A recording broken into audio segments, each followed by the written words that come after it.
Hello વિદ્યાર્થી મિત્રો, આપણે લાસ્ટ લેક્ચરની અંદર પૃથુકૃમિ સૂત્રકૃમિના સમુદાય વિશે અભ્યાસ કર્યો. હવે આપણે આ લેક્ચરની અંદર શાના વિશે અભ્યાસ કરવાનો છે? નુપૂરક સમુદાય વિશે. નુપૂરક સમુદાયની અંદર આપણે જોઈએ તો એ સમમિતીય, દ્વિપાર્શ્વીય, દેહકોષ્ઠી અને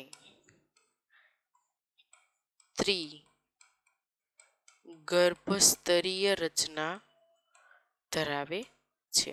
આટલું યાદ રાખવાનું છે. આપણે નુપૂરકની અંદર દ્વિપાર્શ્વીય સમમિતિ જોવા મળે છે, દેહકોષ્ઠી અને ત્રિગર્ભસ્તરીય રચના ધરાવે છે. મોટા ભાગના તમે પ્રાણીઓ જુઓ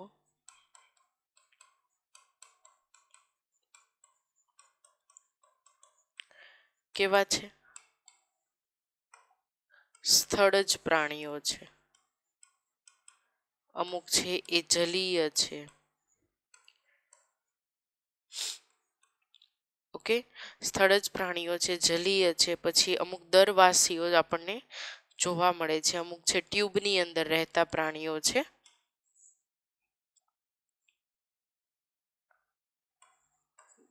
દરવાસી,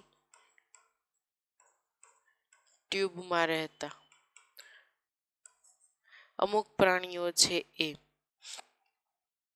જલીય તો છે પણ ગુફા જેવું પણ બનાવે છે. એટલે પોતાની ગુફા તેને પોતાની કહી શકાય એવું સ્ટ્રક્ચર એ બનાવીને એની અંદર રહેતા હશે. ક્લિયર? આપણે અહીં વાત કરી નિવાસ સ્થાન વિશે. અહીં આપણે હવે જોઈએ કે એનું જીવન કેવું છે. તો બે પ્રકારે છે. એક છે મુક્તજીવી હોઈ શકે અથવા કેવું હોઈ શકે? પરોપજીવી હોઈ શકે.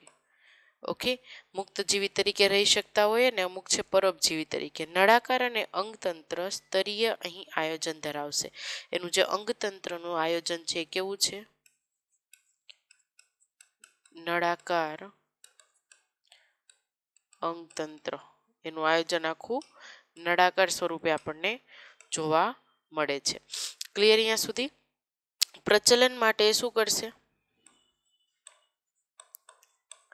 પ્રચલન માટે વ્રજકોષો આવેલા છે. સ્પેસિફિક અળસિયામાં શું આવેલા છે?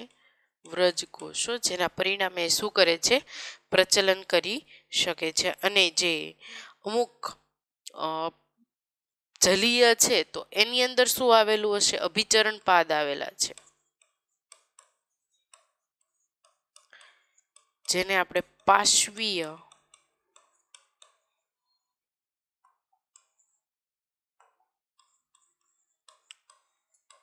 ઉપાંગ કહીએ છીએ. અને આ પાર્શ્વીય ઉપાંગો શું કરે છે? તરવામાં મદદ કરે છે. ક્લિયર અહીંયા સુધી? પાર્શ્વીય ઉપાંગ છે જે શું કરશે? તરવામાં મદદ કરશે. ત્યારબાદ અહીં આપણે જેનું રુધિરાભિસરણ તંત્ર છે એ કેવું આવેલું છે? બંધ પ્રકારનું જોવા મળશે. એટલે હવે આપણે અહીંયા શાના વિશે વાત કરશું? રુધિરાભિસરણ તંત્ર જે કેવું છે? બંધ પ્રકારનું જોવા મળે છે. ઓકે, ઉત્સર્જન તંત્રની વાત કરીએ તો અહીં શું ઉત્સર્ગિકાઓ આવેલી છે? માઇન્ડની અંદર આટલું રાખજો. શું આવેલું છે? ઉત્સર્ગિકાઓ આવેલી છે. ચેતાતંત્રની આપણે વાત કરીએ તો ચેતાતંત્રમાં શું હોય? ચેતાકંદ જોવા મળશે, ચેતારજ્જુ જોવા મળશે, ખંડમાં વિભાજિત થયેલું હશે. એટલે કે ફોર એક્ઝામ્પલ, જો હું સ્ટ્રક્ચર કોઈ ડ્રો કરું,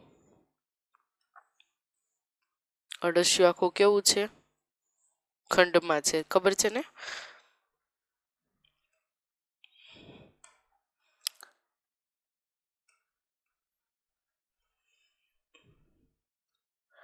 અહીં ખંડ તો છે જ, તેના સિવાયના પણ જોડની અંદર ચેતાકંદો,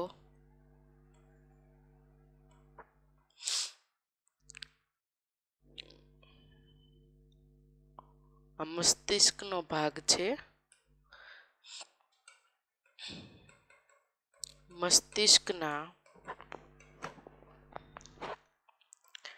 મસ્તિષ્કનો જે ભાગ છે એ પાચન માર્ગ સાથે સંકળાયેલો છે.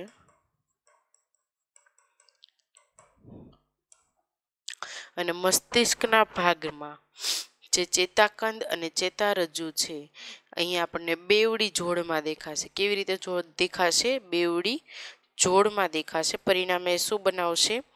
ચેતાકડી બનાવશે. અને જે ચેતાકડી છે પાચન નળીને શું હશે? વીંટળાયેલી હશે. જે ચેતાકડી બને છે એ પાચન નળીને વીંટળાયેલી હશે, જેના લીધે આપણે એને શું કહીએ છીએ? પ્રાથમિક મગજ કહીએ છીએ. શું કહેવાય છે? પ્રાથમિક મગજ કહેવામાં આવે છે. પછી છે ઓલિગોકીટા અને હિરુડિનિયા પ્રાણીમાં વલયિકા જોવા મળે છે. ઓલિગોકીટા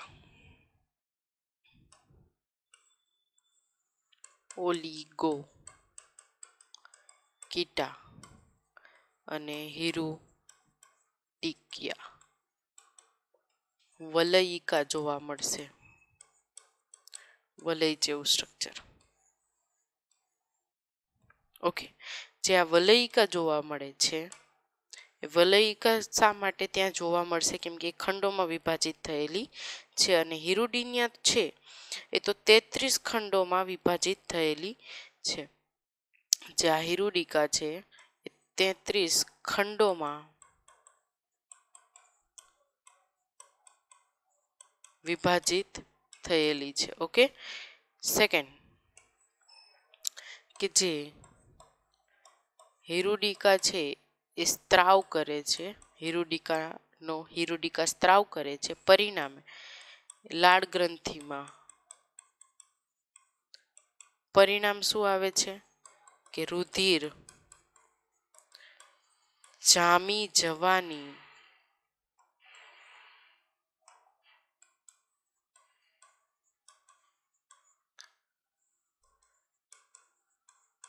ક્રિયાને અટકાવશે. ક્લિયર અહીંયા સુધી? હિરુડિકા સ્ત્રાવ કરે છે લાળ ગ્રંથિની અંદર, જેના પરિણામે શું થાય છે? જે રુધિર છે જામી જતું અટકાવે છે. હિરુડિકા સ્ત્રાવ કોનો કરશે? લાળ ગ્રંથિમાં હિરુડિનનો. યાદ રાખજો. જોઈએ ફરીથી એકવાર. સમુદાય જો નુપુરકની વાત કરીએ તો સમમિતીય, દ્વિપાર્શ્વીય, દેહકોષ્ઠી, ત્રિગર્ભસ્તરીય છે. મોટાભાગના જે પ્રાણીઓ છે એ સ્થળજ, જલીય, દરવાસી અને ટ્યુબમાં રહેતા છે. અને અમુક છે ગુફામાં પણ રહેતા હોય છે. એટલે કે ગુફાની નાની એવી ગુફા બનાવે છે. એમાં મુક્તજીવી, પરોપજીવી હોય છે. એનું જીવન નળાકાર અંગતંત્ર હોય છે. પ્રચલન માટે શું કરે છે? વજ્ર કોષોનો છે એ ઉપયોગ કરે છે. અને અળસિયાની અંદર તમને વધારે જોવા મળશે. અભિચરણપાદની જો વાત કરીએ તો પાર્શ્વીય ઉપાંગો એટલે કે અભિચરણપાદ જે શાના માટે ઉપયોગી છે? તરવા માટે ઉપયોગી છે. રુધિરાભિસરણ તંત્ર બંધ પ્રકારનું હશે, એટલે કે બંધ પ્રકારની આપણે સર્ક્યુલેટરી સિસ્ટમ છે જોવા મળશે. ઉત્સર્જન તંત્ર છે, ઉત્સર્ગિકાઓ આવેલી છે ઉત્સર્જન તંત્રની અંદર. ચેતાતંત્ર છે એમાં ચેતાકંદ, ચેતારજ્જુ અને જે ખંડમાં વિભાજિત થયેલી છે. અને બેવડા વક્ષ ચેતારજ્જુ, આ જે ચેતારજ્જુ હશે કેવું એનું સ્ટ્રક્ચર હશે? બેવડું હશે. આ યાદ રાખજો. બેવડું ચેતારજ્જુ જોવા મળશે. અને જે ચેતાનલિકા ચેતાકડી બનાવશે, ચેતાકડી છે પાચન માર્ગ સાથે વીંટળાયેલી હશે. અને મસ્તિષ્કનો ભાગ અને પાચન માર્ગ એકબીજા જોડે સંકળાયેલા છે. અને જેથી તેને શું કહેવામાં આવે છે, ચેતાકડીને પ્રાથમિક મગજ છે એ કહેવામાં આવે છે. પછી છે ઓલિગોકીટા અને હિરુડિકિયા. અહીં ઓલિગોકીટા અને હિરુડિકિયાની અંદર શું કે જે વલાયિકા જોવા મળે છે એની વાત કરવામાં આવી છે અને 33 ખંડોની અંદર વિભાજિત કરી છે. હિરુડિકા જે છે એ હિરુડિનનો લાળ ગ્રંથિની અંદર સ્ત્રાવ કરશે, પરિણામે રુધિર જામી જવાની જે ક્રિયા છે એને અટકાવે છે. હવે અહીં પ્રજનન તંત્રની જો આપણે વાત કરીએ તો પ્રજનન તંત્ર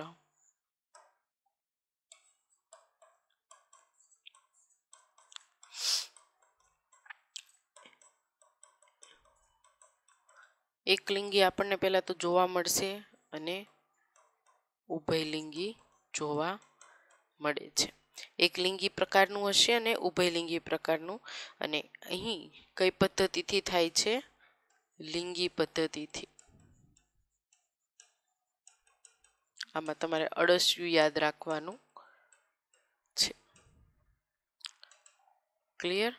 હવે એની ફિગર આપણે જોઈ લઈએ. અર્થવોર્મ, ઓકે, જે અળસિયું છે એ. પછી જડો, લીચી. તમે ઉદાહરણની અંદર લખી શકો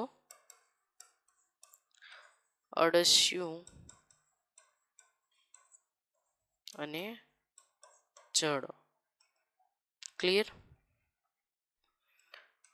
સેકન્ડ, જે સમુદાય છે સંધિપાત એટલે કે આર્થોપોડા. સંધિપાત સમુદાયની અંદર જો વાત કરીએ તો સાંધાવાળા ઉપાંગો ધરાવતા પ્રાણીઓ તમને મોસ્ટ અહીંયા જોવા મળશે.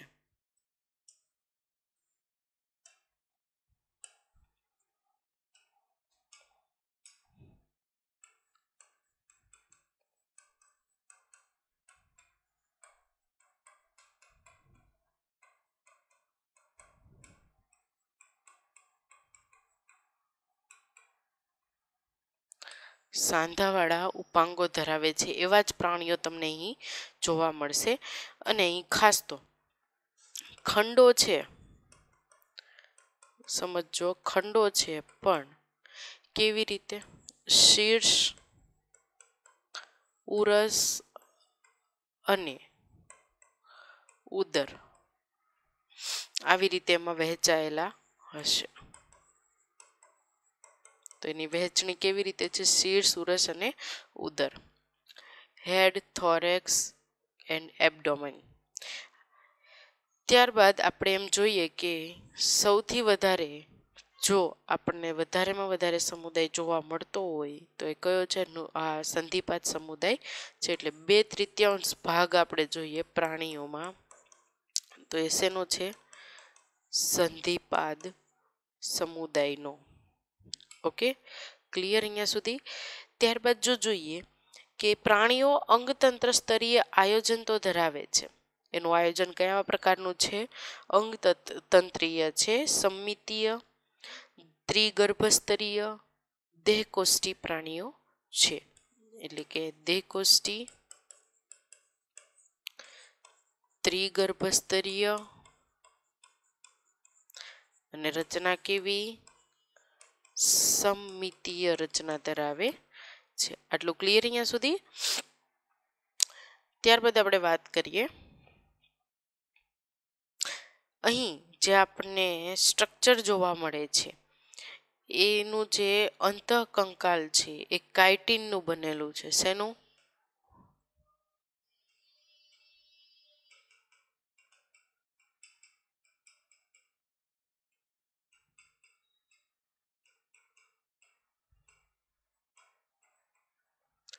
અને જે સમયાંતરે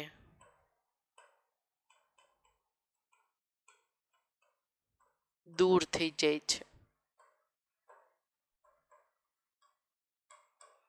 જે કાઇટિનનું જે અંતઃકંકાલ બનેલું છે થોડો સમય પછી એ શું થઈ જશે? દૂર થઈ જશે. ત્યારબાદ આપણે જોઈએ અને જેમ જેમ વિકાસ થતો જાય એમ દૂર થાય તો આવી પ્રક્રિયાને શું કહેવામાં આવે છે? નિર્મોચન કહેવામાં આવે છે. શું કહેવામાં આવે છે? નિર્મોચન.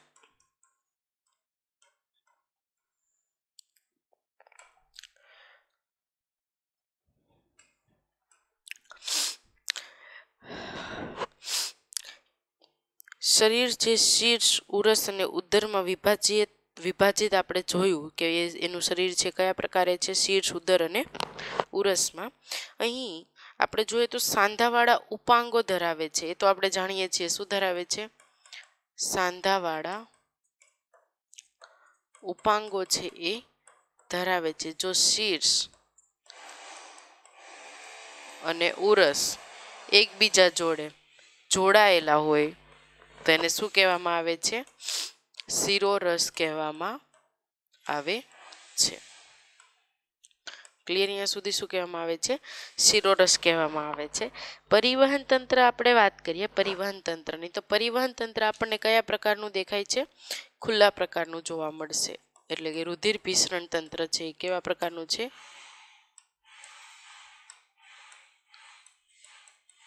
ખુલ્લા પ્રકારનું રુધિરાભિસરણ તંત્ર. ક્લિયર? રુધિરાભિસરણ તંત્ર કેવા પ્રકારનું છે? અહીં ખુલ્લા પ્રકારનું જોવા મળશે. શ્વસન તંત્ર માટે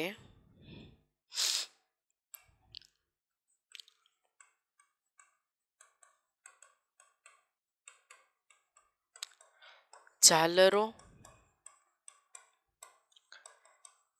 ફેફસા પોથી આવેલા છે. શું આવેલા છે? ઝાલરો, ફેફસા પોથી છે એ આવેલા છે. હવે અમુક પ્રાણીઓની અંદર તમને ઝાલરો જોવા મળશે અને અમુક પ્રાણીઓની અંદર તમને શું જોવા મળશે? ફેફસા પોથી જોવા મળશે. ફોર એક્ઝામ્પલ કે જે વીછી છે, આપણે જો વીછીની વાત કરીએ તો વીછીની અંદર ફેફસા પોથી હશે. વીછીમાં શું જોવા મળશે?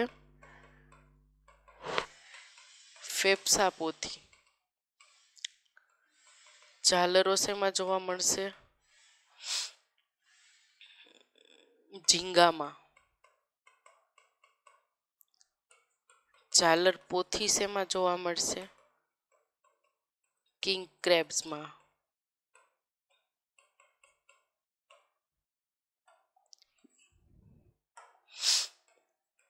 કિંગ ક્રેબની અંદર શું જોવા મળશે? ઝાલર પોથી છે જોવા મળશે. અને જે શ્વાસ નળી છે એ ક્યાં જોવા મળશે? કીટકોની અંદર તમને જોવા મળશે. ત્યારબાદ જો આપણે ઉત્સર્જન તંત્રની વાત કરીએ તો ઉત્સર્જન તંત્રમાં શું?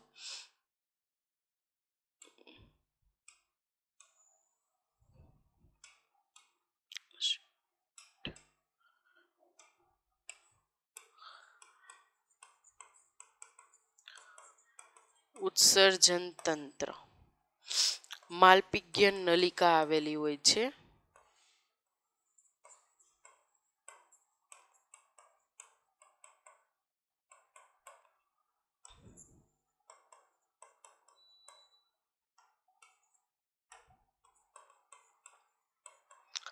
જે ઉત્સર્જન તંત્રમાં મદદરૂપ થાય છે. એટલે ઉત્સર્જિત અંગ તરીકે માલપિગ્યન નલિકાઓ આવેલી છે. અહીં આપણને સંવેદી અંગ વધારે જોવા મળશે. સંવેદી અંગની જો વાત કરીએ તો સંયુક્ત આંખ છે, રસાયણ છે, સ્પર્શગ્રાહી, શ્રવણ અંગો બધું જોવા મળે છે.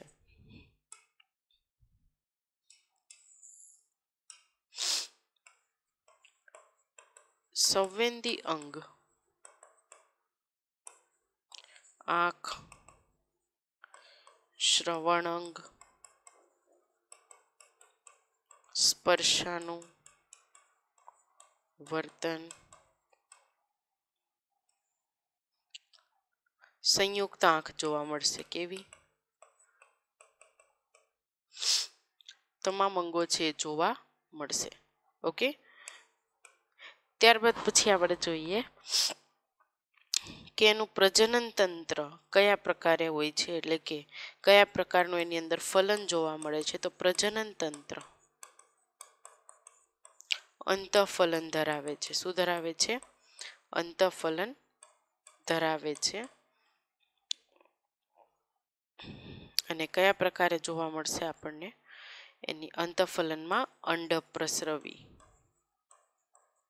એટલે કે એગ મૂકશે, એને હેચ એટલે કે સેવશે અને એમાંથી બચ્ચાનો જન્મ થશે. અંડ પ્રસ્રવી પ્રકારનું જે ફલન છે આપણને જોવા મળે છે.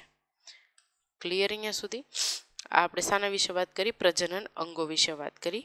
વિકાસ છે એનો કેવો થાય છે? પરોક્ષ પણ હોઈ શકે અને સીધો પણ હોઈ શકે. તરવા માટે એની અંદર શું આવેલા છે? પ્લાવન પાદકો આવેલા છે. વિકાસ કેવો છે?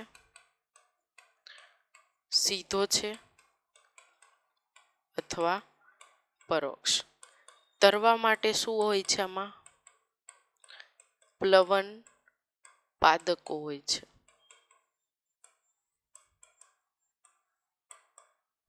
ક્લિયર?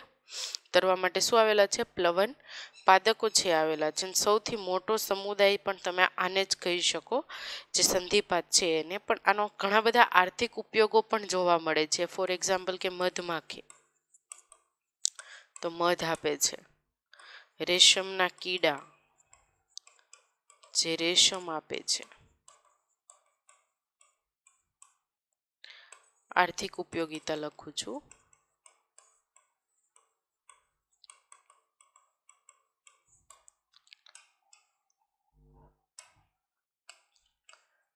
લાખ પણ આપણને મળી આવે છે. શેમાંથી મળી આવે છે? જે લેસીફટ છે એની અંદરથી આપણને શું મળશે? લાખ મળી આવે છે.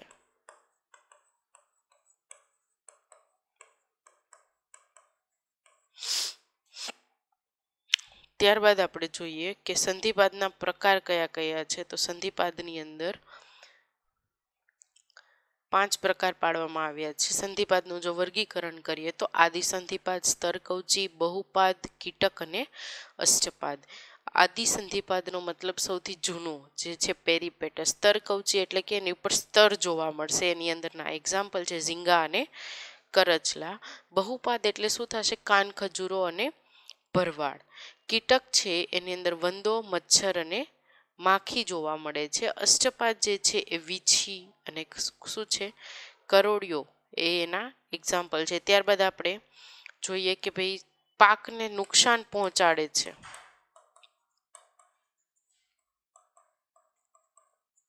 કોણ? તીડ. ઓકે, પાકને જે નુકસાન પહોંચાડે છે એ કયું છે પ્રાણી? સંધિપાદની અંદર તીડ. અને જીવંત અશ્મિ તરીકે ઓળખાય છે લિવિંગ ફોસેલ, કિંગ ક્રેબ.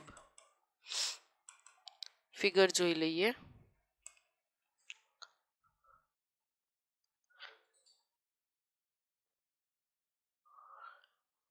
ક્રેબ. આ શું છે? ક્રેબ એટલે કે કરચલો છે. પછી ત્યારબાદ આપણને કાન ખજૂરાની ફિગર આપણને અહીંયા દેખાય છે. કાન ખજૂરો. કાન ખજૂરો આપણે જનરલી જોયેલો જ છે. ત્યારબાદ છે વીછી. આ બધા સંધિપાદના એક્ઝામ્પલ છે. વીછી. અહીંયા છે ઝીંગા.